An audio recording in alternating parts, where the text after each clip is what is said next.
সার্জিস আলমের নামে ৩ বস্তা টাকার ভিডিও ভুয়া। জাতীয় নাগরিক পার্টির উত্তরাঞ্চলের মুখ্য সংগঠক সার্জিস আলমের বন্ধুর বাসা থেকে ৩ বস্তা টাকা উদ্ধারের দাবিতে সামাজিক যোগাযোগ মাধ্যমে ছড়িয়ে পড়া ভিডিওটি ভুয়া বলে জানিয়েছে তথ্য যাচাইকারী প্রতিষ্ঠান রিউমার স্ক্যানার। শনিবার প্রকাশিত প্রতিবেদনে রিউমার স্ক্যানার জানায়, ভিডিওটি আসলে মোহাম্মদপুরের জেনেভা ক্যাম্পে মাদক বিরোধী অভিযানের সময় টাকা সহ এক ব্যক্তিকে গ্রেফতারের ঘটনা। ২০২৫ সালে ৪ জুন রাতে সেনাবাহিনী ও র‍্যাব-২ এর যৌথ অভিযানে ওই এলাকায় ২,৪৫,০০,০০০ টাকা, মাদক ও অস্ত্রসহ ১০ জনকে গ্রেফতার করা হয়।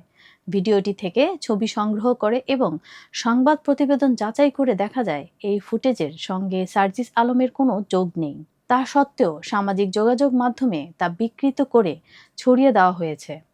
এছাড়া বিভিন্ন পোস্টে সার্জিস আলমকে সরকারের উপদেষ্টা বলা হলেও তিনি কোনো সরকারি উপদেষ্টা নন।